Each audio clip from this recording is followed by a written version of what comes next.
ದೈವಗಳ ಅನುಕರಣೆ ಆಗ್ತಾ ಇರೋದು ಭಾರಿ ಟೀಕೆಗೆ ಗುರಿಯಾಗಿತ್ತು. ಇದೀಗ ಅದು ದೊಡ್ಡ ಮಟ್ಟದ ವಿವಾದಕ್ಕೆ ಮತ್ತು ಫೈಟ್ಗೆ ಕಾರಣವಾಗಿದೆ.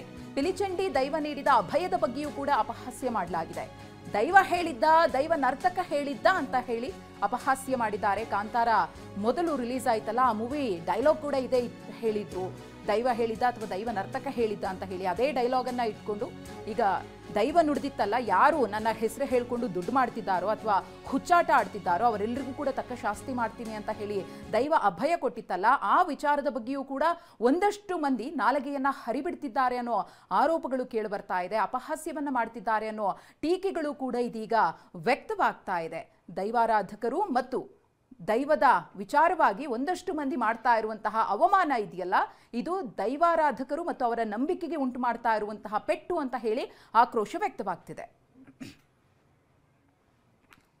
3 ಜನ ಜಾಯ್ನ್ ಆಗಿದ್ದಾರೆ.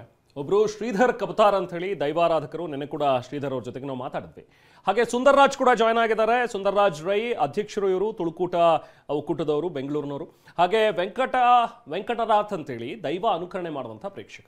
ಇವರು 3 ಜನರ ಜೊತೆಗೂ ಕೂಡ ಮಾತಾಡೋಣ. ಮೊದಲದಾಗಿ ಸುಂದರ್ ರಾಜ್ ರೈ ಅವರೇ, ನಿಮಗೆ ಇರುವಂತಹ ಆಕ್ಷೇಪ ಏನು? ಈ ಮೊದಲು ಈ ಸಿನಿಮಾ ಬಗ್ಗೆ ಆಗಲಿ ಅಥವಾ ಅದನ್ನು ಅನುಕರಣೆ ಮಾಡ್ತಾ ಇರೋರ ಬಗ್ಗೆ ಆಗಲಿ ನಿಮ್ಮ ಮಾತುಗಳೇನು? ಏನಕ್ಕೆ ಇದು ವಿರೋಧವನ್ನು ವ್ಯಕ್ತಪಡಿಸ್ತಾ ಇದ್ರಿ ಅಥವಾ ನಿಮ್ಮ ನಿಲುವೇನು? ಯಾಕಂದ್ರೆ ವೆಂಕಟನಾಥ್ ಕೂಡ ಇಲ್ಲೇ ಇದ್ದಾರೆ, ಅದನ್ನು ಅನುಕರಣೆ ಮಾಡಿದಂಥವ್ರು. ಅವ್ರಿಗೆ ನೀವು ನೇರವಾಗಿ ಮಾತಾಡ್ಬೋದು.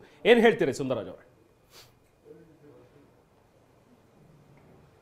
ಇಲ್ಲ, ನಾವು ಯಾವುದೇ ಕಾರಣಕ್ಕೂ ಅವತ್ತಿಂದ ಹೇಳ್ತಿದ್ದೇವೆ, ಸಿನಿಮಾಕ್ಕೆ ನಮ್ದು ಏನು ವಿರೋಧ ಇಲ್ಲ.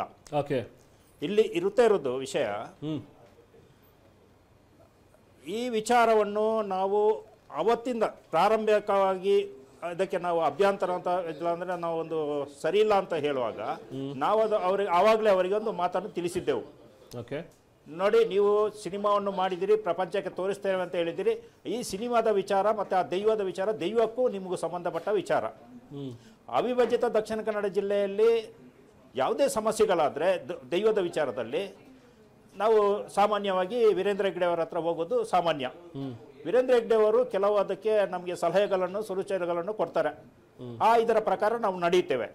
ನೀವು ಆವಾಗಲೇ ಅದನ್ನು ಅನೌನ್ಸ್ ಮಾಡಿದಿರಿ ರಿಷಬ್ ಶೆಟ್ಟಿ ಅವರೇ. ಏನಂದ್ರೆ, ನಾನು ಎಲ್ಲ ತಜ್ಞರ ಹತ್ರ ಮಾತಾಡಿದ್ದೇನೆ, ಅದರ ಬಗ್ಗೆ ನಾನು ಚರ್ಚೆಯನ್ನು ಮಾಡಿದ್ದೇನೆ, ಮತ್ತೆ ವೀರೇಂದ್ರ ಹೆಗ್ಡೆ ಅವರ ಹತ್ರ ನಾನು ಕೇಳಿದ್ದೇನೆ ಅಂತೇಳಿ. ಆಮೇಲೆ ಒಂದು ಸ್ವಲ್ಪ ಸಮಯದ ನಂತರ ವೀರೇಂದ್ರ ಹೆಗ್ಡೆ ಅವರು ಒಂದು ಪತ್ರಿಕಾ ಗೋಷ್ಠಿಯನ್ನು ಕರೆದ್ರು. ಆ ಪತ್ರಿಕಾಗೋಷ್ಠಿಯಲ್ಲಿ ಸ್ಪಷ್ಟಪಡಿಸಿದ್ರು, ಹೌದು ಅವರು ಬಂದಿದ್ದಾರೆ, ಹೌದು ಈ ಥರ ನಾವು ಸಿನಿಮಾ ತೆಗಿತೇವೆ ಅಂತ ಹೇಳಿದೆವು, ನಾವು ಅನುಮತಿಯನ್ನು ಕೊಟ್ಟಿದ್ದೇನೆ ನಾನು ಅಂತೇಳಿ. ಅಲ್ಲಿಗೆ ಅದು ಮುಗಿದೋದ ವಿಚಾರ. ಇನ್ನು ಏನಾದರೂ ಅಂಥದ್ದಿದ್ರೆ ಅದು ವೀರೇಂದ್ರ ಹೆಗ್ಡೆ ಅವರಿಗೆ ಮತ್ತು ದೈವಕ್ಕೂ ಮತ್ತು ಇವರಿಗೂ ಸಂಬಂಧಪಟ್ಟ ವಿಚಾರ, ಋಷಭ್ ಶೆಟ್ಟಿಗೂ ಸಂಬಂಧಪಟ್ಟ ವಿಚಾರ. ಅದರಲ್ಲಿ ನಮ್ದು ಏನು ಅಭ್ಯಂತರ ಇಲ್ಲ, ನಾವು ಅದಕ್ಕೆ ಇದನ್ನು ಮುಗು ತುರಿಸೋಕೆ ಹೋಗೋದು ಇಲ್ಲ. ಇಲ್ಲಿ ನಮ್ದು ಅಬ್ಜೆಕ್ಷನ್ ಇರುವುದು ಒಂದೇ, ಯಾವುದೇ ಕಾರಣಕ್ಕೂ ಸಿನಿಮಾದ ಇದನ್ನು ಮುಖಕ್ಕೆ ಬಣ್ಣ ಹಾಕೊಂಡು ನಲಿಯುವುದು, ಮೈ ಮೇಲೆ ಬರುವಂಥದ್ದು ಇದು ಮಾಡೋದು, ಆಚೆ ಕಡೆ ಇನ್ನೇನೇನೋ ಡೈಲಾಗ್ಗಳು ಹೊಡೆಯುವುದು, ಇಂಥದ್ದೆಲ್ಲ ಈ ವಿಚಾರಕ್ಕೆ ನಮ್ಮದು ಅಭ್ಯಂತರ ಇದೆ. ನಮ್ಮ ವಿರೋಧ ಅಷ್ಟೇ, ಅದಕ್ಕೆ ಒಂದಕ್ಕೇನೆ. ಅದಕ್ಕೋಸ್ಕರ ನಾನು ಇವರಿಗೆ ಒಂದು ಪತ್ರ ಬರೆದೆ. ನಾನು ಒಂದು ವಾರದ ಹಿಂದೆ ಪತ್ರ ಬರೆದೆ ರಿಷಬ್ ಶೆಟ್ಟಿ ಅವರಿಗೆ. ರಿಷಬ್ ಶೆಟ್ಟಿ ಅವರೇ, ನೀವು ಏನು ಸಿನಿಮಾ ಮಾಡಿದಿರಿ ಅದನ್ನು ಸಿನಿಮಾ ಅಂತ ನೋಡಿ ಅಂತ ಮನವಿ ಮಾಡಿದಿರಿ ನಮಗೆಲ್ಲ. ನಮ್ಮದು ಅದರಲ್ಲಿ ಏನು ಅಭ್ಯಂತರ ಇಲ್ಲ. ಏನಾದರೂ ಅದು ವ್ಯತ್ಯಾಸ ಆದರೆ ನಿಮಗೂ ದೈವಕ್ಕೆ ಸೇರಿದಂಥ ವಿಚಾರ, ನಮ್ಮ ಮಧ್ಯಪ್ರವೇಶ ಇಲ್ಲ ಆ ವಿಚಾರದಲ್ಲಿ. ಆದರೆ ಅದನ್ನು ಅಲ್ಲಿ ವೇಷ ಹಾಕಿ ಇದು ಮಾಡಿಕೊಂಡು ಮತ್ತು ಡೈಲಾಗ್ಗಳು ನೋಡಿಕೊಂಡು ಮೈಯಲ್ಲಿ ಬರುವ ಥರ ನಲ್ಕೊಂಡು ಇದ್ದರೆ ನಮ್ಮದು ಅಬ್ಜೆಕ್ಷನ್ ಇದೆ. ಮತ್ತು ಕೋಟ್ಯಾಂತರ ನಿಮಗೆ ಇವರಿದ್ದಾರೆ ಇವಾಗ ಅಭಿಮಾನಿಗಳು. ಆ ಅಭಿಮಾನಿಗಳಿಗೆ ಒಂದು ಪತ್ರಿಕಾಗೋಷ್ಠಿ ಕರೆದು ಒಂದು ಮನವಿ ಮಾಡಿ ಅಂತ ಕೇಳಿದೆವು. ಆದರೆ ಅದನ್ನು ನೀವು 3-4 ದಿವಸ ಕಳೆದಿರಿ, ಒಂದು ಪತ್ರಿಕಾಗೋಷ್ಠಿ ಕಳಿಬೋದಿತ್ತು, ನಿಮಗೆ ಕರೆದಿಲ್ಲ. ಆಮೇಲೆ ನಿನ್ನೆನೋ ಮೊನ್ನೆನೋ ಒಂದು ನಮಗೆ ಪತ್ರ ಬಂದಿದೆ, ಅದರ ಬಗ್ಗೆ ನಮ್ಮದು ಇನ್ನೂ ಏನೋ ಅಭ್ಯಂತರ ಇಲ್ಲ. ಆದರೆ ಇನ್ನು ಮುಂದೇನು ಇದನ್ನು ಮಾಡಬಾರ್ದು, ಇದನ್ನು ಏನಾದರೂ ಮುಂದುವರಿಸಿದರೆ ಕಾನೂನು ಪ್ರಕಾರ ನಾವು ಅವರ ಮೇಲೆ ಕ್ರಮ ಕೈಗೊಳ್ಳುತ್ತೇವೆ. ಯಾಕಂದರೆ ಒಂದು ಮಗು ಒಂದು ಪಿಕ್ಚರ್ ಥಿಯೇಟ್ರ್ ಒಳಗಡೆ ಹೋಗುವಾಗ ಒಂದು ಏನಾದರೂ ಪಾಪ್ಕಾರ್ನ್ ಬಾಕ್ಸ್ ಅಂತಾರಲ್ಲ, ನಮ್ಗೇನಾದರೂ ಸರಿ ಬರಲ್ಲ ಹೇಳೋಕ್ಕೆ, ಅದನ್ನು ತಗೊಂಡು ಹೋಗೋಕ್ಕೂ ಬಿಡೋಲ್ಲ ಪಿಕ್ಚರ್ ಟ್ಯಾಕ್ಸ್ನವ್ರು. ಈ ವೇಷಭೂಷಣ ಹಾಕಿದವರನ್ನು ಹೆಂಗೆ ಕರ್ಕೊಂಡು ಹೋದ್ರಿ, ಬಿಡ್ತೀರಿ ಥಿಯೇಟ್ರ್ ಒಳಗಡೆ? ಥಿಯೇಟ್ರಿಂದ ಆಚೆ ಏನಾದರೂ ಮಾಡಿದರೆ ಅದಕ್ಕೆ ಪೊಲೀಸ್ ಇವರು ಕ್ರಮ ಕೈಗೊಳ್ಬೇಕಂತ ಮನವಿ ಮಾಡ್ತಾ ಇದ್ದೇನೆ. ಬಂದೆ ಸುಂದರರಾಜ್ ಅವರೇ, ಈಗ ವೆಂಕಟನಾಥನ್ ಅವರೇ ಏನಿದ್ದಾರೆ, ಅವರು ಥಿಯೇಟರ್ ಹೊರಗಡೆ ಈ ಒಂದು ಆವಾಹನೆ ಬಂದ ರೀತಿಯಲ್ಲಿ ಮಾಡಿದ್ದು, ಅನುಕರಣೆ ಮಾಡಿದ್ದೆಲ್ಲವೂ ಕೂಡ ಮಾಡಿದಂಥ ವೆಂಕಟನಾಥ್ ಅವರು ಏನ್ ಹೇಳ್ತೀರಿ ವೆಂಕಟನಾಥ್ ಅವರೇ? ಈಗ ಸುಂದರ್ರಾಜ್ ಅವರು ಕೂಡ ಹೇಳಿದ್ರು, ಶ್ರೀಧರ್ ಅವ್ರದ್ದು ಕೂಡ ಅದೇ ರೀತಿಯಾದಂತಹ ಅಬ್ಜೆಕ್ಷನ್ ಇದೆ, ಹೀಗೆ ಅನುಕರಣೆ ಮಾಡೋದು ತಪ್ಪು ಅನ್ನುವಂಥದ್ರ ಬಗ್ಗೆ ಆಕ್ಷೇಪಗಳಿವೆ. ಏನ್ ಹೇಳ್ತೀರಿ ಇದಕ್ಕೆ ನೀವು? ನಮಸ್ತೆ.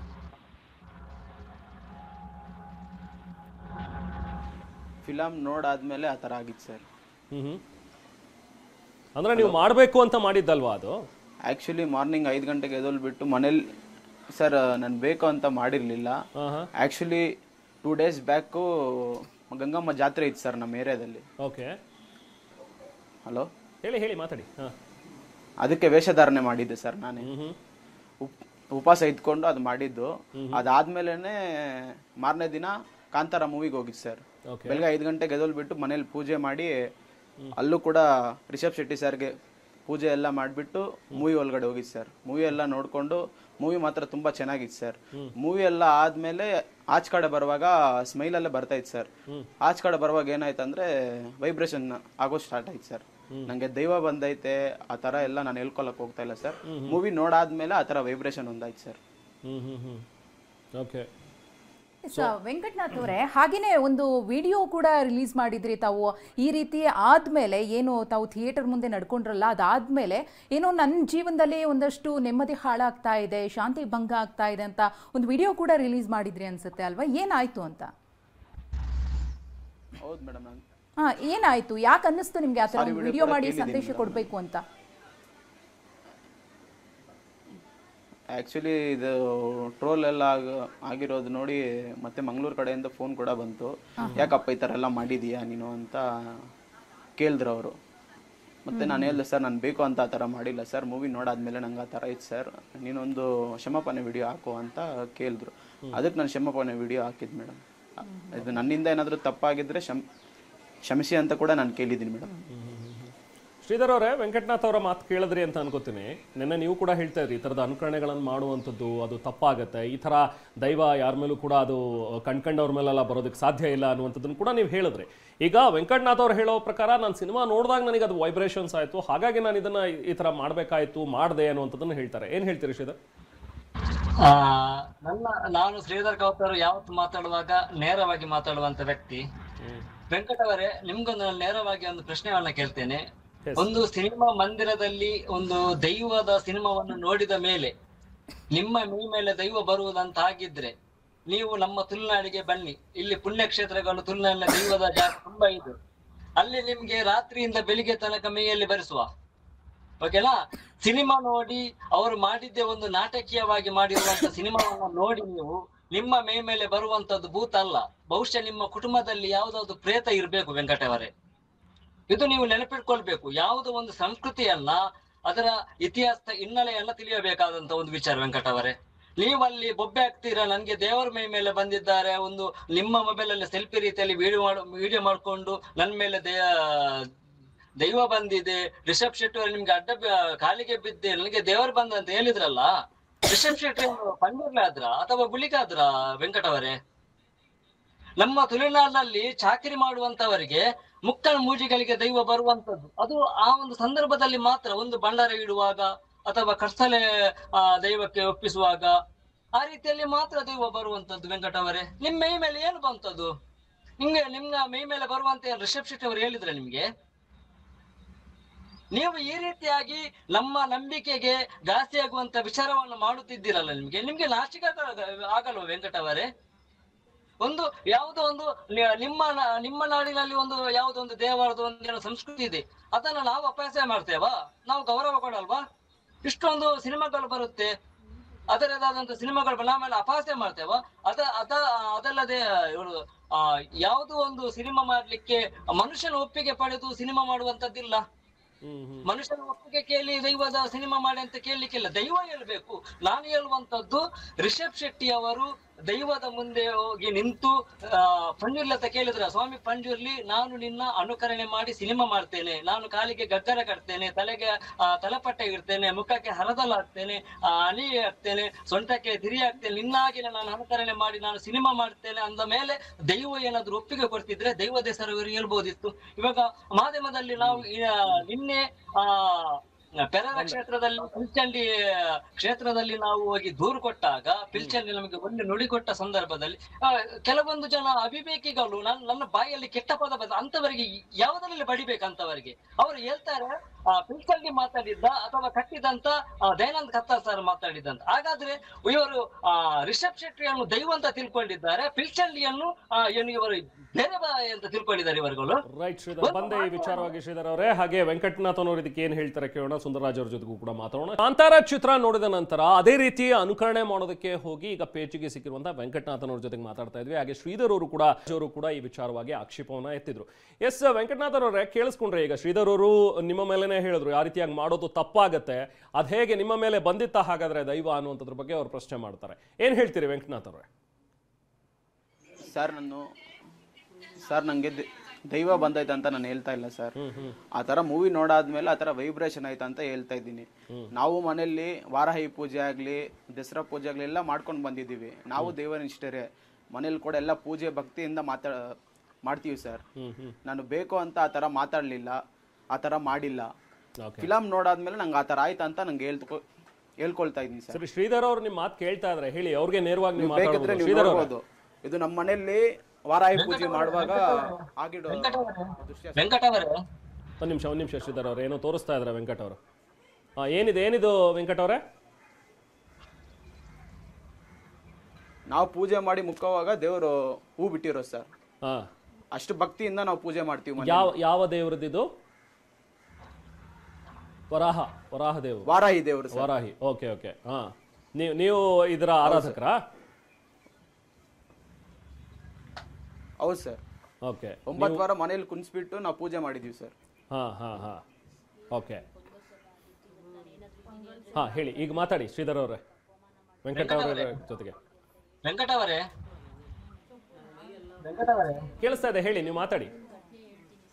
ವೆಂಕಟ ಅವರೇ, ನಾನು ನಿಮ್ಮಲ್ಲಿ ನಿಮ್ ಜೊತೆ ಒಂದು ಪ್ರಶ್ನೆ ಕೇಳ್ತೇನೆ. ವೆಂಕಟ ಅವರೇ, ನೀವೀಗ ಹೇಳಿದ್ರಲ್ಲ ವೈಬ್ರೇಷನ್ ಅಂತ, ನಮ್ಮ ಕೊಡಿಗೇಡಿಯಲ್ಲಿ ವೈಬ್ರೇಷನ್ ಆಗುವುದಲ್ಲ, ನಮ್ಮಲ್ಲಿ ದೈವ ಬರುವಂತ. ನಮ್ಮಲ್ಲಿ ವೈಬ್ರೇಷನ್ ಆಗಲ್ಲ, ದೈವದ ಕೊಡಿಗೇಡಿಯಲ್ಲಿ ವೈಬ್ರೇಷನ್ ಆಗುವುದಲ್ಲ, ದೈವ ಮೈ ಮೇಲೆ ಬರುವುದು. ನಿಮಗೆ ಮೊದಲ ಬಾರಿಗೆ ಇದು ವೈಬ್ರೇಷನ್ ಆಗಿದ್ದ ಕಾಂತಾರ ಸಿನಿಮಾ ನೋಡಿದ ನಂತರ? ಅದಕ್ಕಿಂತ ಮುಂಚೆ ಏನಾದ್ರೆ ಮನೆಯಲ್ಲಿ ಆಗಿತ್ತಾ? ಇಲ್ಲ ಸರ್, ನನಗೆ ಸರ್ ಹೇಳಿ ಕೇಳಿಸ್ತಾ ಇದೆ, ಹೇಳಿ ಸರ್. ನಮ್ಮ ಏರಿಯಾ ಹೆಬ್ಬಾಗ್ಲ ಹತ್ರ 3 ವರ್ಷದಿಂದ ಈ ತರನೇ ವೈಬ್ರೇಷನ್ ಆಗೋ ಸ್ಟಾರ್ಟ್ ಆಯ್ತು ಸರ್. ಅಲ್ಲಿ ಪೂಜೆ ಮಾಡುವಾಗ ಅಷ್ಟೇ ವೈಬ್ರೇಷನ್ ಆಗುತ್ತೆ ಸರ್. ನಾನು ಬೇಕು ಅಂತ ಯಾವ್ದು ಮಾಡಿಲ್ಲ. ಅಲ್ಲಿ ನೀವು ಹೆಬ್ಬಾಗ್ಲ ಹತ್ರ ವಿಡಿಯೋ ಕಳ್ಸಿದೀನಿ ನಿಮ್ಗೆ, ನೀವು ನೋಡ್ಬೋದು ಆ ವಿಡಿಯೋ. ಅಂದ್ರೆ ಯಾವುದೇ ಈ ತರದ ದೇವ ನೋಡಿದಾಗ, ದೇವರು ನೋಡಿದಾಗ, ಈ ತರದ ಪೂಜೆ ಪುನಸ್ಕಾರಗಳನ್ನು ನೋಡಿದಾಗ ಅಲ್ಲಿ ಒಂದಷ್ಟು ಆ ವೈಬ್ರೇಷನ್ಸ್ ನಿಮ್ಗೂ ಕೂಡ ಎಫೆಕ್ಟ್ ಆಗುತ್ತೆ, ನೀವು ಆ ತರ ರಿಯಾಕ್ಟ್ ಮಾಡಕ್ ಸ್ಟಾರ್ಟ್ ಮಾಡ್ತೀರಿ ಅಂತ ನಿಮ್ಮ ಪ್ರಕಾರ? ಹೌದು ಸರ್. ಓಕೆ. ಆಕ್ಚುಲಿ ನಮ್ಮ ಬಾಡಿ ಎಲ್ಲ ಫಂಗಲ್ ಇನ್ಫೆಕ್ಷನ್ ಇತ್ತು ಸರ್. ನಮ್ಮ ಏರಿಯಾದಲ್ಲೇ ನಾಗರ ದೇವಸ್ಥಾನ ಆಯ್ತು ಸರ್. ಅಲ್ಲಿ 9 ವಾರ ನಾನು ಸುತ್ತಾಡಿದ್ದೀನಿ ಸರ್. 9 ವಾರ ಸುತ್ತಾಡ್ಬಿಟ್ಟು ಸ್ನಾನ ಎಲ್ಲ ಮಾಡಿಸಿ, ಅದು ಎಷ್ಟೇ ಮೆಡಿಸಿನ್ ಖರ್ಚು ಕೊಟ್ಟರು ಅದಾಗಿರ್ಲಿಲ್ಲ ಸರ್. ಅಲ್ಲಿ ಹೋಗ್ಬಿಟ್ಟು ಸ್ನಾನ ಮಾಡಿದ್ಮೇಲೆ ನಂಗೆಲ್ಲ ಕ್ಲಿಯರ್ ಆಗಿತ್ತು ಸರ್. ಅಷ್ಟು ನಾವು ದೇವ್ರ ಭಕ್ತರು ಸರ್. ಬೆಳಗ್ಗೆ 5 ಗಂಟೆಗೆ ಎದ್ಬಿಟ್ಟು ಪೂಜೆ ಎಲ್ಲ ಆರಾಧನೆ ಎಲ್ಲ ನಾವು ಮಾಡ್ತೀವಿ ಸರ್.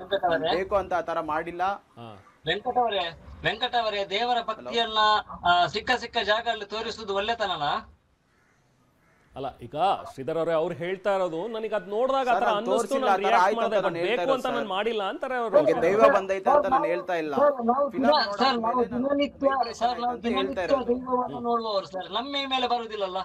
ಅಲ್ಲ, ನೀವು ಹೇಗೆ ಹೇಳ್ತೀರಿ ಶ್ರೀಧರ್ ಅವ್ರೆ? ಈಗ ನಮಗ್ ಬರಲ್ಲ, ನಿಮಗ್ ಬರುತ್ತೆ, ನಿಮಗ್ ಬರಲ್ಲ, ನಮಗ್ ಬರುತ್ತೆ ಅಂತ ಹೇಗೆ ಹೇಳ್ತಾರೆ? ಅವ್ರಿಗೆ ಆಗಿದ್ದನ್ನು ಅವ್ರು ಹೇಳ್ಕೊತಾ ಇದಾರೆ. ಅಫ್ಕೋರ್ಸ್ ನನಗೆ ಆ ಥರದ್ದು ಒಂದಷ್ಟು ಪೂಜೆ ಪುನಸ್ಕಾರ ಮಾಡುವಾಗ, ದೇವರುಗಳನ್ನ ನೋಡಿದಾಗ ನನಗೆ ಆ ಥರದ್ದು ಆಗತ್ತೆ ಅಂತ ಅವ್ರು ಹೇಳ್ತಾ ಇದಾರೆ. ಯಾರು ಸರ್ ಅವರು ಹೇಳುದಾ? ಹಾಗಾದ್ರೆ ಇವರು ರಿಷಬ್ ಶೆಟ್ಟಿ ಅವರ ಹೆಸರು ಹೇಗೆ ಕೂಗಿದ್ರು, ಅಲ್ಲಿ ದೈವದ ಹೆಸರು ಹೇಗೆ ಕೂಗಿದ್ರು ಸರ್? ನನಗೆ ದೇವರು ಬಂದ್ರು ಅಂತ ಅಲ್ಲಿ ಕಾಣ್ತಾ ಇದೆಲ್ಲ ಸರ್. ಇವರು ಹೇಳ್ತಿದ್ದಾರಲ್ಲ ಸರ್, ಇಲ್ಲಿ ಇವರು ಮಾತಾಡುದು ಇಲ್ಲಿ ನಾಟಕೀಯವಾಗಿ ಮಾತಾಡ್ತಿದ್ದಾರೆ ಸರ್. ದೇವರ ದರ್ಶನ ಆಯ್ತು ಅಂತ ನಾನು ಕೇಳಿರೋದು. ವೆಂಕಟ ಅವರೇ, ನಾವು ತುಳುವರು ಯಾವ ರೀತಿಯಿಂದ ನಾವು ತುಂಬಾ ಸ್ವಾಭಿಮಾನಿಗಳು, ನಾವು ಎಲ್ಲರನ್ನು ಗೌರವಿಸುವವರು, ತುಳುನಾಡಿನವರು ಇಲ್ಲಿ ಮುಗ್ಧರಿರುವುದು, ಎಲ್ಲರನ್ನು ಗೌರವಿಸುವವರು. ನಮ್ಮ ಯಾವ್ದು ನಂಬಿಕೆಗೆ ಧಕ್ಕೆ ಬೀಳ್ತದಲ್ಲ, ಆವಾಗ ನಿಮ್ಮಂತವ್ರಿಗೆ ಎಷ್ಟೇ ಜನ ಬಂದು ಅಪಹಾಸ್ಯ ಮಾಡಿದ್ರು ನಾವು ಸುಮ್ಮನೆ ಇರಲ್ಲ. ನಾನು ಸಾರಿ ಕೂಡ ಕೇಳಿದ್ದೀನಿ, ಕ್ಷಮಾಪಣೆ ಕೂಡ ಕೇಳಿದ್ದೀನಿ. ಶ್ರೀಧರ್ ಅವರೇ ವೆಂಕಟ್ ಅವ್ರು ಮಾತಾಡ್ತಾ ಇದ್ರು, ಒಂದ್ ನಿಮಿಷ. ಶ್ರೀಧರ್ ಅವರೇ, ವೆಂಕಟ್ ಅವ್ರು ಏನು ಹೇಳ್ತಾ ಇದ್ದಾರೆ, ಹೇಳಿ ವೆಂಕಟ್.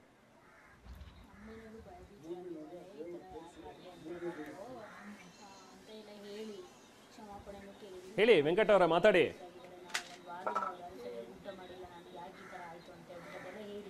ಸರ್ ನಾನು ಕ್ಷಮಾಪಣೆ ಕೂಡ ಕೇಳಿದ್ದೀನಿ ಸರ್ ಅವ್ರಿಗೆ. ಇದು ನನ್ನಿಂದ ಏನಾದರೂ ತಪ್ಪಾಗಿದ್ರೆ ಕ್ಷಮಿಸಿ ಅಂತ ಕೂಡ ನಾನು ಹೇಳಿದ್ದೀನಿ. ಸರ್ ನನಗೆ ದೇವ್ರು ಬಂದೈತೆ ಅಂತ ನಾನು ಹೇಳ್ತಾ ಇಲ್ಲ ಸರ್. ಫಿಲಮ್ ನೋಡಾದ್ಮೇಲೆ ರಿಷಬ್ ಶೆಟ್ಟಿ ಸರ್ ಆ ಥರ ಒಂದು ಆ್ಯಕ್ಟಿಂಗ್ ಮಾಡವ್ರೆ, ಅದು ನೋಡಿ ಬಂದ್ಮೇಲೆ ನಂಗೆ ಅದರ ವೈಬ್ರೇಟ್ ಅಂತ ಆಯ್ತಂತ ನಾನು ಹೇಳ್ತಾ ಇರೋದು. ನನಗೆ ದೇವ್ರು ಬಂತು ಅಂತ ನಾನು ಹೇಳ್ಕೊಂತ ಇಲ್ಲ ಸರ್. ನೀವು ಒಂದು ಸಿನಿಮಾ ಒಂದು ನಟನೆಯನ್ನು ನೋಡಿದಾಗ ನೀವು ಅವರ ತರ ಹೇಗೆ ಆಗ್ತಿರ್ರಿ? ಇದು ಸಾಧ್ಯನಾ? ನಾವು ಕೂಡ ಸಿನಿಮಾ ನೋಡುವರ್ರಿ, ನಾವು ಕೂಡ ಸಿನಿಮಾ ನೋಡ್ತೇವೆ, ಎಲ್ಲ ಭಾಷೆಯ ಸಿನಿಮಾವನ್ನು ನಾವು ನೋಡ್ತೇವೆ. ನಮ್ಗೆ ಆತರ ಮಾನಸಿಕವಾಗಿ ಒತ್ತಡ ಬರಲ್ಲ ಏನ್ರಿ? ನಾವು ದೈವದ ಕೊಡಿಯಡಿಯಲ್ಲಿ ಪ್ರತಿನಿತ್ಯ ದೈವವನ್ನು ನೋಡುವವರು, ನಮ್ಗೆ ಆ ರೀತಿ ಆಗಲ್ಲ ರೀ. ನಮ್ಗೆ ಆಗ್ತದ? ಏನಂತ ಮಾತಾಡ್ತೀರಿ ನೀವಲ್ಲಿ ಅಡ್ಡ ಬಿಟ್ಟ ಬಿತ್ತು ಅಂತ ಹೇಳ್ತಾ ಇದ್ದೀನಿ ಸರ್, ನೀವು ಅದೇ ತಗೊಂಡು ಹೋಗ್ತಾ ಇದ್ದೀರಿ. ಓಕೆ ವೆಂಕಟ್, ಒಂದ್ ನಿಮಿಷ. ಶ್ರೀಧರ್ ಅವರೇ ಒಂದ್ ನಿಮಿಷ. ಸುಂದರರಾಜ್ ಅವರೇ ಏನ್ ಹೇಳ್ತೀರಿ ಇದಕ್ಕೆ? ಏನ್ ರಿಯಾಕ್ಟ್ ಮಾಡ್ತೀರಿ? ನೀವೇನ್ ಹೇಳ್ತೀರಿ? ಈಗ ಅವರು ಕ್ಷಮಾಪಣೆ ಕೂಡ ಕೇಳಿದ್ರು, ನನ್ನಲ್ಲಿ ಏನೋ ವೈಬ್ರೇಷನ್ ಆಯ್ತು ಅದಕ್ಕೆ ಈ ರೀತಿಯಾಗಿ ಮಾಡಿದೆ ಅನ್ನೋದನ್ನ ಹೇಳ್ತಾರೆ. ನೀವೇನ್ ಹೇಳ್ತೀರಿ ಫೈನಲಿ? ಅಲ್ಲ, ಅವರು ಕ್ಷಮಾಪಣೆ ಕೇಳಿದ ಮೇಲೆ ಇದನ್ನು ಪ್ರಶ್ನೆ ಮಾಡೋದು ಅರ್ಥ ಇಲ್ಲ ಅಂತ ಅನ್ಕೊಂಡಿದ್ದೇನೆ ನಾನು. ಆದರೆ ಅವರು ಒಂದು 2 ದಿವಸ ಮುಂಚೆನೇ ಕ್ಷಮೆ ಕೇಳ್ಬೋದಿತ್ತು ಅಂತ ಅನ್ಕೊಂಡಿದ್ದೇನೆ ನಾನು. ಇನ್ನು ಮುಂದೆ ಅಂಥದ್ದೆಲ್ಲ ಮಾಡೋಕ್ಕೋಗಬೇಡಿ, ಮತ್ತು ಅದನ್ನು ಸ್ಪಷ್ಟವಾಗಿ ತಿಳಿಸ್ಬಿಡಿ. ನನಗೆ ಅದು ಅದಕ್ಕೂ ಸಂಬಂಧ ಇಲ್ಲ ಅಂತ. ಇನ್ನೂ ಏನಾದರೂ ನಿಮಗೆ ಸಮಸ್ಯೆ ಇದ್ದರೆ ಒಮ್ಮೆ ಡಾಕ್ಟರ್ ಹತ್ರ ಹೋಗೋದು ಒಳ್ಳೆಯದು ಅಂತ ನಾವು ಅಂದ್ಕೊಳ್ತೇವೆ. ಯಾಕಂದರೆ ಯಾವುದೇ ಕಾರಣಕ್ಕೂ ಅವಿಭಜಿತ ದಕ್ಷಿಣ ಕನ್ನಡ ಜಿಲ್ಲೆಯ ದೈವಗಳು ಘಟ್ಟ ಮೇಲೆ ಬರುವ ಸಾಧ್ಯತೆಯೇ ಇಲ್ಲ. ಮತ್ತು ತಗೊಂಬರೋಕ್ಕೆ ಒಂದಷ್ಟು ಜನ ಪ್ರಯತ್ನ ಪಟ್ಟರು, ಅವರೆಲ್ಲ ಫೈಲಾದರು. ಆದ್ದರಿಂದ ವೆಂಕಟಸ್ವಾಮಿ ಅವರಿಗೆ ಇನ್ನೊಮ್ಮೆ ನಾನು ಮನವಿ ಮಾಡ್ತಾ ಇದ್ದೇನೆ, ಸರ್ ಒಂದು ಪ್ರೆಸ್ ಮೀಟ್ ಕರೆಯಿರಿ, ಇಲ್ಲಾಂದ್ರೆ ನಮ್ಮನ್ನು ಭೇಟಿ ಮಾಡಿ. ನಿಮ್ಮನ್ನು ನಾವು ಜೊತೆಗೆ ಸೇರಿಸ್ಕೊಂಡು ಪ್ರೆಸ್ ಮೀಟಲ್ಲಿ ಇದು ಮಾಡಿದ್ದೇವೆ. ಅದು ಅನ್ಎಕ್ಸ್ಪೆಕ್ಟೆಡು, ಅದಕ್ಕೂ ಯಾವುದೇ ಸಂಬಂಧ ಇಲ್ಲ. ನಾನು ಇದನ್ನೊಂದು ಬೇಕಂತಲೂ ಮಾಡಿಲ್ಲ, ಈ ಥರ ಆಗೋಯ್ತು, ಕ್ಷಮೆ ಕೇಳುತ್ತೇನೆ ಅಂತೇಳಿ ಒಂದು ಸಲ ಇದು ಮಾಡಿ ಅಲ್ಲಿ ಸ್ಟುಡಿಯೋದಲ್ಲಿ ನಮ್ಮ ಇದನ್ನು ತಗೊಳ್ಳಿ, ಫೋನ್ ನಂಬರ್, ನಮ್ಮನ್ನು ಭೇಟಿ ಮಾಡಿ ಒಂದು ಕ್ಷಮೆ ಕೇಳಿಬಿಡಿ. ಸಾಕಾಗೋಯ್ತು ಸರ್, ನಾನು ಕ್ಷಮೆನೂ ಕೇಳಿದ್ದೀನಿ, ರಿಕ್ವೆಸ್ಟು ಮಾಡಿದ್ದೀನಿ. ಇದು ನನ್ನ ಕೈಯಲ್ಲಿ ಏನೇನಾಗುತ್ತೆ ಎಲ್ಲ ಮಾಡಿದ್ದೀನಿ ಸರ್. ನಾನು ಬೇಕು ಅಂತ ಆ ಥರ ಮಾಡಲಿಲ್ಲ, ನಾನು ಮಾಡೋದಿಲ್ಲ, ಇದನ್ ಮೇಲೆ ಮಾಡೋಕ್ಕೂ ಹೋಗಲ್ಲ ಆ ಥರ. ಏನೋ ದೇವ್ರ ಫಿಲಮ್ ನೋಡಾದ್ಮೇಲೆ ನಂಗೆ ಆ ಥರ ವೈಬ್ರೇಷನ್ ಆಯ್ತಂತ ಹೇಳ್ತಾ ಇದ್ದೀನಿ ಸರ್. ಫೈನಲಿ ಶ್ರೀಧರ್ ಅವರೇ, ಇನ್ನೂ ತುಂಬ ಜನ ಏನೇನೋ ಹುಚ್ಚಾಟಗಳನ್ನು ಮಾಡ್ತಾ ಇದ್ದಾರೆ. ಅಟ್ಲೀಸ್ಟ್ ಇವ್ರು ಬಂದು ನಾನು ಮಾಡಿದ ತಪ್ಪಾಯಿತು ಕ್ಷಮೆಯನ್ನು ಕೇಳಿದ್ದಾರೆ, ಆ ಥರದ್ದಲ್ಲ, ಅದು ಬೇರೆನೇ ನನಗೆ ಬಂದಿದ್ದು ವೈಬ್ರೇಷನ್ ಅಂತ. ಇನ್ನೂ ಕೆಲವೊಂದಷ್ಟು ಜನ ಇದ್ದಾರೆ, ಬೆಂಕಿ ಹಿಡ್ಕೊಂಡು ಬರೋದು, ಬಟ್ಟೆ ಹರ್ಕೊಳ್ಳೋದು, ಆ ಥರ ಕೂಗೋದು, ಅವನ್ನೆಲ್ಲ ಮಾಡ್ತಾ ಇದ್ದಾರೆ. ಅಂಥವ್ರಿಗೆ ಏನು ಹೇಳ್ತೀರಿ ಫೈನಲಿ? ಸರ್, ಅವರನ್ನು ಕೂಡ ಒಂದು ಮಾಧ್ಯಮದ ಮುಖಾಂತರ ಕರೆಸುವಂತ ನೀವು ಕೆಲಸ ಮಾಡ್ಬೇಕು ಸರ್. ಅವರ ಜೊತೆ ಕೂಡ ನಾವು ಮಾತಾಡ್ಬೇಕು. ಯಾಕಂದ್ರೆ ಇವಾಗ ನಮ್ಮ ತುಳುನಾಡಿನಲ್ಲಿ ಒಂದು ದೈವದ ಭಾಷೆ ಇದೆ, ಶರಣ ಬಂದ್ರೆ ಮರಣ ಅಂತಿಲ್ಲಂತೆ. ಶರಣ ಬಂದ ಬತ್ತಿನ ಮರಣ ಈಜ ಅಂದ್ರೆ ಶರಣಾಗಿ ನಿಂತರೆ ದೈವ ಮರಣ ಕೂಡ ಕೊಡ. ಇವರೀಗ ವೆಂಕಟಸ್ವಾಮಿ ಅವರು ತಪ್ಪಂತ ಕೇಳಿದ್ರು, ದೈವ ಅಮ್ಮ ಅವರೆಲ್ಲ ಇದು ಮಾಡ್ತದೆ ಸರಿ. ಆದ್ರೆ ನಮ್ಗೆ ಸ್ವಲ್ಪ ಬೇಸರ ಇದೆ, ನಮ್ಮ ದೈವದನ್ನು ಈ ರೀತಿ ಎಲ್ಲ ಮಾಡಿಸ್ತಿದ್ರಲ್ಲ, ನಮ್ಮ ತುಳುನಾಡಿನ ನಂಬಿಕೆಯನ್ನು ಬೀದಿಯಲ್ಲಿ ತಂದು ನಿಲ್ಲಿಸಿದ್ರಲ್ಲ ಒಂದು ಸಿನಿಮಾದ ಮುಖಾಂತರ. ನಮ್ಗೆ ನೋವಿದೆ. ನಮ್ಮ ನೋವಿಗೆ ಆ ಪಿಲ್ಚಂಡಿ ಉತ್ತರ ನೀಡುತ್ತದೆ, ಆ ನಂಬಿಕೆ. ಹಾಗೆ ಶ್ರೀಧರ್ ಅವರೇ, ಬಹುಶಃ ಇದನ್ನ ನೀವು ಆಗ್ಲೂ ಕೂಡ ಹೇಳಿದ್ರಿ, ಫಿಲ್ಮ್ ಡೈಲಾಗ್ಗಳನ್ನು ಹೊಡಿತಾ ಇದಾರೆ, ನಿಮ್ಗೇನೆ ಇದು ದೈವ ಹೇಳ್ತಿರೋದೋ ದೈವ ನರ್ತಕ ಹೇಳ್ತಿರೋದೋ ಅಂತಾನು ಕೂಡ ಹೇಳಿ ಅಪಹಾಸ್ಯ ಮಾಡ್ತಾ ಇದಾರೆ. ಅಂತವ್ರಿಗೆ ಏನ್ ಹೇಳ್ತೀರಿ ಫೈನಲಿ? ಇವರು ಒಂದು ಸರ ಇವರು ಹೇಳ್ತಾರಲ್ಲ, ಇಡೀ ಜಗತ್ತಿಗೆ ನಮ್ಮ ದೈವವನ್ನು ತೋರಿಸುವಂತ ಪ್ರಯತ್ನವನ್ನು ಮಾಡಿದ್ದಂತ. ಹಾಗಾದ್ರೆ ಇವರಿಗೆ ದೈವದ ಮೇಲೆ ನಂಬಿಕೆ ಇಲ್ಲ ನೋಡಿ, ಪಿಲ್ಚಂಡಿಯ ಮೇಲೆ ನಂಬಿಕೆ ಇಲ್ಲ ಇವರಿಗೆ. ಇವರು ಯಾವ ರೀತಿಯಲ್ಲಿ ಹೇಳಿದ್ರು? ಅಲ್ಲಿ ಪಿಲ್ಚಂಡಿ ಮಾತಾಡಿದ್ದ ಅಥವಾ ಕಟ್ಟಿದಂತ ದಯಾನಂದ್ ಕತ್ತರ್ ಸರ್ ಮಾತಾಡಿದ್ದಂತ? ಇವರಿಗೆ ದೈವದ ಮೇಲೆ ನಂಬಿಕೆ ಇಲ್ಲದವರು ಇವರು ಯಾವ ಆಂಗಲ್ ಅಲ್ಲಿ ಇವರು ಸಿನಿಮಾ ಮಾಡಿದ್ರು ದೈವದ? ಇವರು ಜಗತ್ತಿಗೆ ತೋರಿಸುವಂತದ್ದು ಏನಾಗಾದರೆ? ಹಾಗಾದ್ರೆ ಇದನ್ನ ನೀವು ಹೇಗೆ ಮುಂದುವರಿಸ್ತೀರಿ ಶ್ರೀಧರ್ ಅವ್ರೆ? ಯಾಕಂದ್ರೆ ಈಗ ಸಿನಿಮಾ ಓಡ್ತಾ ಇದೆ, ಸಿನಿಮಾ ಆಗ್ಲೇ 500 ಕೋಟಿ 700 ಕೋಟಿ ಅಂತ ಹೇಳ್ತಾ ಇದಾರೆ ಎಲ್ಲ, ಇದನ್ನ ನಿಲ್ಸೋ ಲಕ್ಷಣಗಳಂತೂ ಇಲ್ಲ, ಏನಿಲ್ಲ. ಸೊ ನಿಮ್ಮ ವರ್ಷನ್ ಏನೀಗ ಏನ್ ಮಾಡ್ಬೇಕು ಹಾಗಾದ್ರೆ ಮುಂದೆ? ಯಾಕಂದ್ರೆ ಈಗ ತೋರಿಸಿ ಆಗಿದೆ, ಜನ ಅದನ್ನು ಮೆಚ್ಕೊಂಡಿದ್ದಾರೆ. ಒಂದಷ್ಟು ಜನ ಬಿಡಿ, ಅವ್ರು ಹುಚ್ಚಾಟ ಆಡ್ತಾ ಇದ್ರೆ ಅವ್ರಿಗೆ ದೈವವೇ ಅದಕ್ಕೆ ತಕ್ಕ ಶಾಸ್ತಿ ಮಾಡುತ್ತೆ. ಅವ್ರ ಪಾತ್ರ ಮಾಡಿದ್ದು ನಮ್ಮ ಗುಳಿಗಂದು ಪಾತ್ರ ಮಾಡಿದ್ದು. ತುಳುವಿನ ಹೇಳ್ತಾರೆ, ಭೂಮಿದ ಮಣ್ಣನ್ನು ಚುಚ್ಚಿದು ಪತ್ತದ ಕಾಪುನಂಚಿನ ಶಕ್ತಿ ಎಂಕಲ ಗುಳಿಗೆಯನ್ನು. ಆ ಗುಳಿಗನಿಗೆ ಇವರು ಅಪಹಾಸ ಮಾಡಿದ್ರು, ಇವರ ಎಷ್ಟು ಕೋಟಿ ಮಾಡಿದ್ರು ಗುಳಿಗನಿಗೆ ಅದು ಸಾಕಾಗಲ್ಲ. ಗುಳಿಗನಿಗೆ ಹಸಿವು ಜಾಸ್ತಿ. ಇನ್ನು ಅವನ ಉತ್ತರ ಇದೆ, ನಮ್ಮ ನಂಬಿಕೆ ಯಾವತ್ತು ಸುಳ್ಳು ಮಾಡಿಲ್ಲ, ನಮ್ಮ ತುಳುನಾಡಿನ ಸತ್ಯಗಳು ಕಳೆದು ಹೋದದನ್ನು ಮತ್ತು ಮರುಪಡೆದಂತ ದೈವಗಳು ಕಾರ್ಯದಿಂದ ನಮ್ಗೆ ಅದಷ್ಟು ದಾಖಲೆಗಳಿವೆ, ಅದು ಇತಿಹಾಸಗಳಿವೆ. ಇವರಿಗೆ ಈ ಒಂದು ಪಿಲಿಚಂಡಿಯ ಮೇಲೆ ಒಂದು ನಂಬಿಕೆ ಇಲ್ಲ ಅಂದ ಮೇಲೆ ಇವರ ಕಮೆಂಟ್ಗಳಲ್ಲಿ ಇವರು ಅವಿವೇಕತನದಿಂದ ಮಾತಾಡ್ತಾರಲ್ಲ, ಇವರಿಗೆ ನಾನು ಈ ಮಾಧ್ಯಮದ ಮುಖಾಂತರವಾಗಿ ನೇರವಾಗಿ ಸವಾಲು ಕೊಡ್ತಾ ಇದ್ದೇನೆ. ಇವರಿಗೆ ತಾಕತ್ತಂತ ಇದ್ರೆ ಇವರು ಮಾಧ್ಯಮದ ಜೊತೆ ನಮ್ಮನ್ನು ನೇರ ಭೇಟಿಯಾಗಿ ನಮ್ಮ ತುಳುವರ ಜೊತೆ ಚರ್ಚೆ ಮಾಡ್ಲಿ. ಪಿಲ್ಚಂಡಿ ಆ ಪೆರರ ಕ್ಷೇತ್ರಕ್ಕೆ ಬರ್ಲಿ ಇವರು. ದಯಾನಂದ ಕತ್ತಲ್ ಸರ್ ಮಾತಾಡಿದ್ದ ಅಥವಾ ಅಲ್ಲಿನ ಪಿಲ್ಚಂಡಿ ಮಾತಾಡಿದಂತ ಅಲ್ಲಿನ ಜಾಗದಲ್ಲೇ ತಿಳಿಯುತ್ತದೆ. ರೈಟ್ ಶ್ರೀಧರ್ ಅವರೇ, ಓಕೆ, ಥ್ಯಾಂಕ್ ಯು ಶ್ರೀಧರ್ ಅವರೇ, ಸುಂದರ್ರಾಜ್ ಅವರೇ ಮತ್ತೆ ವೆಂಕಟ್ ಅವರೇ, ಥ್ಯಾಂಕ್ ಯು ನಮ್ಮ ಜೊತೆಗೆ ನೀವು ಮಾತನಾಡಿದ್ರೆ.